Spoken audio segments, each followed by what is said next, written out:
You've achieved the goal, bought the thing, reached the milestone, and for about 48 hours, you felt amazing. Then the happiness evaporated like it was never there, and you found yourself back at baseline, already searching for the next achievement, the next purchase, the next moment that might finally make you feel okay. If you've ever wondered why nothing seems to make you lastingly happy, why happiness always feels just out of reach, no matter what you accomplished, this video will fundamentally change how you understand your own mind. Here's the truth, that psychology and philosophy have known for thousands of years, but that our culture desperately tries to hide from you. You've been chasing the wrong thing entirely. What you call happiness is actually a neurological trap that's designed to fade. And until you understand the difference between pleasure, happiness, and fulfillment, you'll spend your entire life on a treadmill, going nowhere. Today, we're examining the real psychology behind lasting contentment, what the ancient Stoics and Buddhists discovered about joy, and the exact practices that neuroscience proves actually work. Why nothing makes you happy. The hedonic treadmill. Let's start with why you feel like nothing ever works. Why every source of happiness in your life eventually stops making you happy. There's a psychological phenomenon called the hedonic treadmill, and it's arguably the most important concept for understanding why your current approach to happiness is doomed to fail. Your brain has a happiness set point, a baseline level of life satisfaction that you naturally return to regardless of positive or negative events. You get the promotion, and your happiness spikes for a few weeks, maybe months. Then something called hedonic adaptation kicks in. Your brain recalibrates. The promotion becomes your new normal, and you're back at your baseline level of happiness. The apartment that thrilled you when you moved in. 6 months later, you don't even notice it anymore. The relationship that felt like everything. Eventually, the initial euphoria fades into something that feels ordinary, and you start wondering if maybe you're with the wrong person, when really you're just experiencing normal adaptation. This isn't a bug in your psychology, it's a feature. From an evolutionary perspective, hedonic adaptation kept our ancestors motivated. If you stayed satisfied after finding food, you'd stop searching for more food and die. Your brain is designed to adapt to positive circumstances and push you to keep striving. The problem is that this mechanism, which kept our ancestors alive, now keeps modern humans perpetually dissatisfied in a world of abundance. Research in positive psychology shows that major life events, both positive and negative, have surprisingly temporary effects on happiness.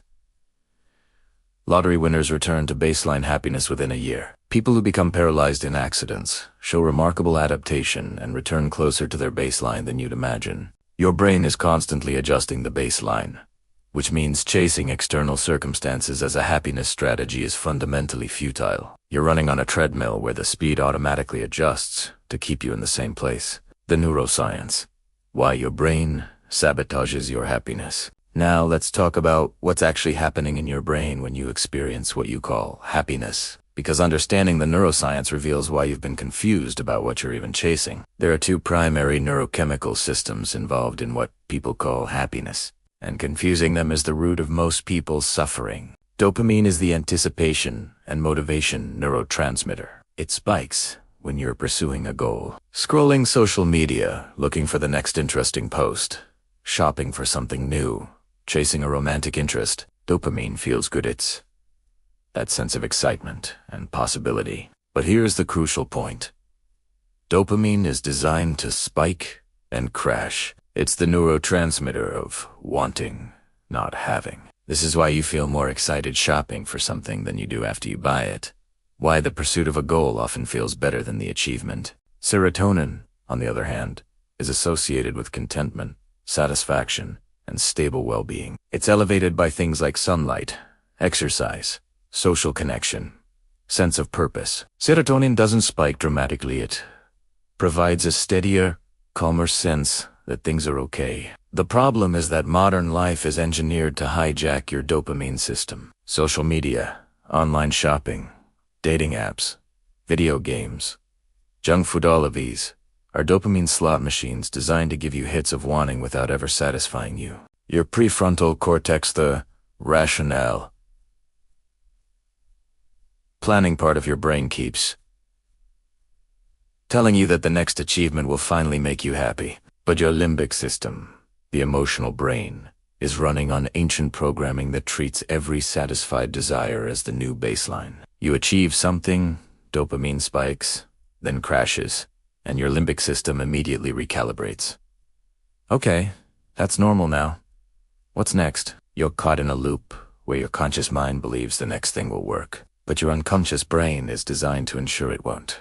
The neuroscience gets even more interesting when you look at what actually correlates with lasting well-being. Brain imaging studies show that people who report high life satisfaction have different patterns of activity. Their prefrontal cortex shows strong connectivity to emotional regulation centers. They have more active anterior cingulate cortex, associated with attention and emotional regulation. They show less default mode network, hyperactivity meaning less rumination, less getting lost in negative thought spirals. The brain signature of happy people is in more dopamine hits, better emotional regulation and less mental suffering. What philosophy discovered the ancient wisdom on joy? Now let's look at what the great philosophical traditions discovered about happiness thousands of years before we had brain scanners, because they arrived at the same conclusions through careful observation of human nature. Aristotle made a crucial distinction that modern culture has completely forgotten: the difference between hedonia and eudaimonia. Hedonia is pleasure, good food,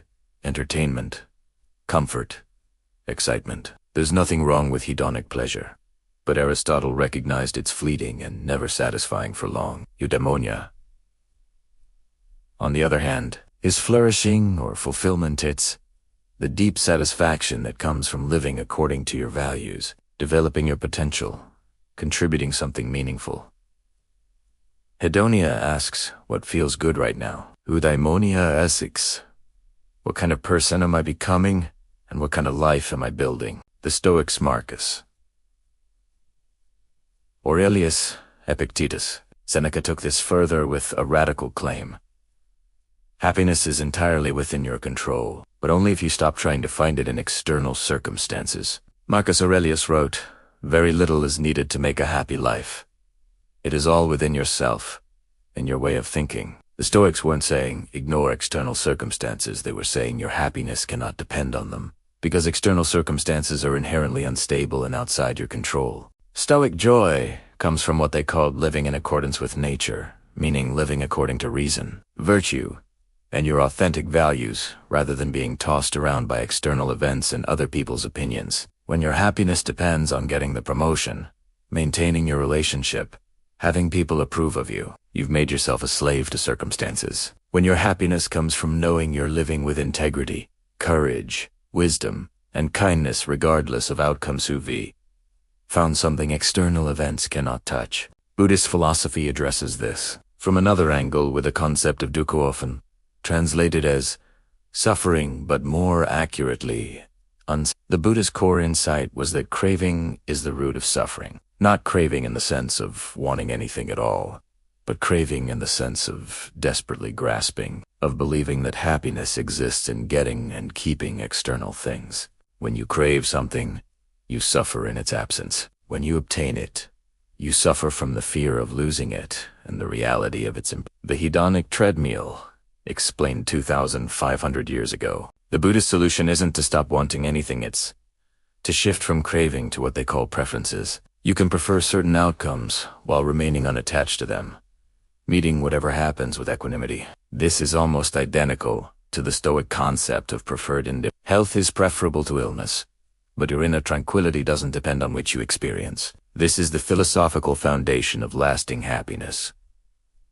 Finding the source of your well-being and something that external circumstances cannot touch. The fulfillment formula, what actually creates lasting well-being. So if chasing external happiness doesn't work, what does? Let's talk about what positive psychology research, neuroscience, and philosophical wisdom all agree actually contributes to lasting well-being. Martin Seligman, the founder of positive psychology, developed the PERMA model based on decades of research. Positive emotion, engagement, relationships, meaning, and accomplishment. Positive emotion is the only one that maps onto what most people think of as happiness. Feeling good, pleasure, joy. But notice, it's only 1/5 of the formula. Engagement is the experience of flow, being so absorbed in an activity that you lose track of time. This happens when you're challenged at the edge of your abilities. Interestingly, flow states don't feel happy in the moment. They're characterized by focused intensity. It's only in retrospect that you realize those were some of your most satisfying experiences. Relationships are consistently the strongest predictor of lasting well-being in every major longitudinal study. The Harvard study of adult development, which followed people for over 80 years, found that the quality of your relationships is the single best predictor of your health, happiness, and longevity. Not money, not achievement, not fame. Relationships. And yet modern life often sacrifices relationships in pursuit of the things we think will make us happy. Meaning is the sense that your life serves something beyond yourself. Viktor Frankl, a psychiatrist who survived Auschwitz, wrote that humans can endure almost anything if they have a sense of meaning. He observed that in the concentration camps, the people who maintained hope and dignity weren't necessarily the physically strongest. They were the ones who had a why to live for. Research consistently shows that people who report a strong sense of purpose have lower rates of depression, better immune function, and longer lifespans. Accomplishment is making progress toward goals that matter to you. Notice that it's not achievement itself that creates lasting well-being. It's the sense of growth, of becoming more capable. This is why people often feel empty after reaching a major goal. If there's no next challenge that excites them, it's not the destination that fulfills us, it's being on a meaningful journey. The 7 practices. What neuroscience proves actually works. Now, let's get practical with specific practices. The research demonstrates actually increased baseline well-being. These aren't quick fixes, they're patterns that, practiced consistently, shift your brain's set point over time. Practice 1. Gratitude with specificity. The research on gratitude is overwhelming. People who regularly practice gratitude show increased happiness, better sleep, stronger immune function, and lower depression. But here's the key. It has to be specific and felt, not just a mental checklist. Every evening, write down 3 specific things you're grateful for and why they matter. Not I'm grateful for my health, but I'm grateful that my body allowed me to hike with my daughter this morning. And I noticed how her face lit up when she saw the view from the top. Practice 2. Social connection with depth. Weak social ties and superficial interaction don't move the needle on well-being. What matters is quality, connection, conversations where you feel seen, understood, and valued. Research shows that having 1 deep conversation per day significantly increases happiness compared to small talk. This means putting down your phone, making eye contact, asking meaningful questions, and actually listening rather than waiting for your turn to talk. Practice 3. Acts of kindness with intention. Studies show that spending money on others makes people happier than spending it on themselves. Volunteering correlates with increased well-being and even longevity, but it needs to be intentional and connected to your values, not obligation. Find ways to contribute that feel meaningful to you specifically. The happiness boost comes from the sense of mattering, of making a positive difference, of being connected to something beyond yourself. Practice 4 flow activities with challenge. Identify activities where you regularly experience flow, where you're challenged at the edge of your ability and completely absorbed. This might be creative work, physical activity, intellectual challenges, skilled hobbies. The key is that it can't be too easy. You'll be bored, or too hard. You'll be anxious. You want the sweet spot where you're stretched but capable. Schedule these activities like important appointments, because they are. Practiced 5 purpose cultivation with reflection. Spend time regularly reflecting on what gives your life meaning. This might be creative expression, raising children, contributing to your field, helping others, personal growth, building something that lasts. Write about it. Talk about Italiano, make decisions that align with it. Research shows that people who can clearly articulate their sense of purpose have significantly higher well-being and life satisfaction. Practice 6. Savoring with presence. Our brains have a negativity bias there, wired to notice and remember threats more than positive experiences. This made sense for survival, but leaves us overlooking the good things in our current life. Deliberately practice savoring when something positive happens.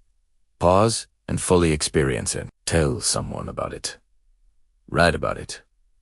Take a mental photograph. You're training your brain to encode positive experiences more deeply. Practice 7. Values alignment with courage. This is the most important and most difficult. Audit your life honestly. Are you living according to your actual values? Or according to what you think you should value? Are you pursuing goals that matter to you? Or goals that look impressive to others? The psychological research is clear. People who live in alignment with their authentic values report significantly higher well-being, even when that alignment requires sacrifice or difficulty. The deeper truth, why happiness isn't the goal. Here's the final philosophical twist that brings everything together.